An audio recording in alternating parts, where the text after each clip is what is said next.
Oke, Assalamualaikum warahmatullahi wabarakatuh. Pada pertemuan hari ini kita masuk ke materi diferensial atau turunan.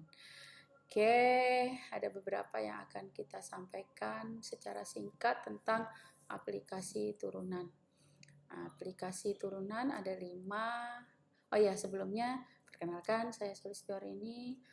Di aplikasi diferensial ini adalah materi kelas 12. Oke, lanjut. Aplikasi turunan ada 5, yaitu menentukan gradien garis singgung suatu kurva, menentukan interval fungsi naik dan turun, kemudian menentukan nilai stasioner suatu fungsi dan jenisnya, menyelesaikan soal limit berbentuk tak hingga, kemudian menentukan rumus kecepatan dan percepatan. Oke, berikutnya adalah menentukan interval fungsi naik dan fungsi turun. Ini terkait dengan nilai maksimum dan nilai minimum, di mana memiliki syarat jika interval fungsinya naik, yaitu f aksen x-nya harus lebih besar daripada 0. Sedangkan syarat interval fungsi turun adalah f aksen x-nya lebih kecil dari 0. Untuk menentukan nilai stasioner suatu fungsi dan jenisnya, jika fungsi y sama dengan f(e) kontinu dan diferensiabel di x sama dengan a, dan f aksen x sama dengan 0, maka fungsi memiliki nilai stasioner di mana x sama dengan a. Jenis nilai stasioner dari fungsi y sama dengan f(x) dapat berupa nilai balik minimum, nilai balik maksimum, atau nilai belok. Jenis nilai stasioner ini bisa ditentukan dengan menggunakan turunan kedua dari fungsi tersebut. Yang pertama adalah nilai maksimum. F aksen x sama dengan 0 dan f aksen double. Artinya ini adalah kedua ya. Aksen kedua x lebih kecil daripada 0. Jika f aksen x 1 sama dengan 0 dan f aksen x1 lebih kecil sama dengan 0, maka f aksen x1 adalah nilai balik maksimum dari fungsi y sama dengan fx. Untuk nilai minimum, f-nya lebih besar daripada 0. Oke, kemudian nilai belok atau f aksen x sama dengan 0.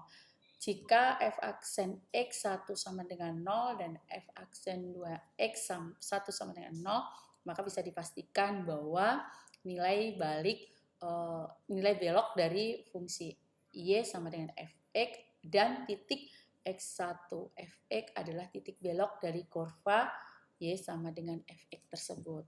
Contohnya, menentukan nilai maksimum dari fx sama dengan x pangkat 3 dikurangi 6x pangkat 2 ditambah 9x pada interval negatif 1 lebih kecil sama dengan x lebih kecil sama dengan 3.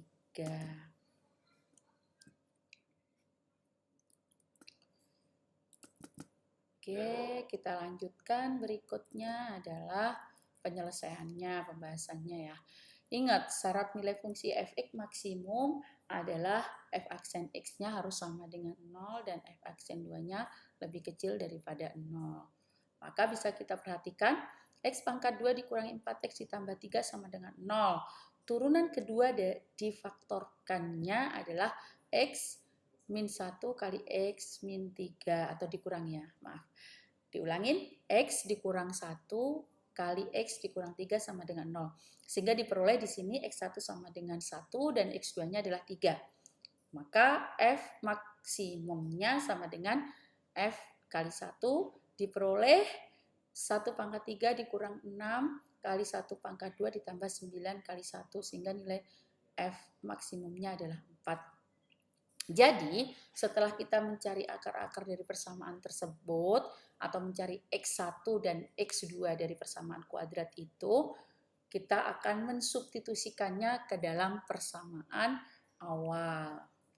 Oke, berikutnya adalah contoh kedua, nilai maksimum dan minimum dari fungsi fx sama dengan x ditambah 1 dikali x dikurang 3 dikurang 4 dalam interval negatif 2 lebih kecil sama dengan x lebih kecil sama dengan 4. Oh ya, kembali ya ke soal pertama.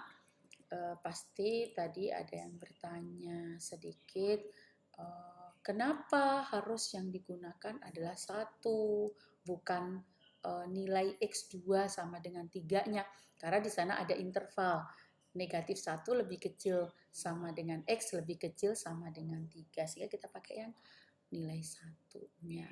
Gitu ya. Oke, berikutnya contoh yang kedua. Sama kita cari nilai dari turunan pertamanya, yaitu 2X dikurang 2. Kemudian kita cari nilai X-nya. Karena X-nya ketemu 1, kita substitusikan ke dalam persamaan awal. Sehingga hasilnya karena F1 sama dengan negatif 8, di mana berarti ini lebih kecil dari 0. Sehingga yang terjadi adalah nilai minimum. Dan untuk nilai maksimumnya ketemu adalah nilai 1. Oke, itu aja untuk contohnya. Kemudian kita bisa latihan. Terima kasih. Assalamualaikum.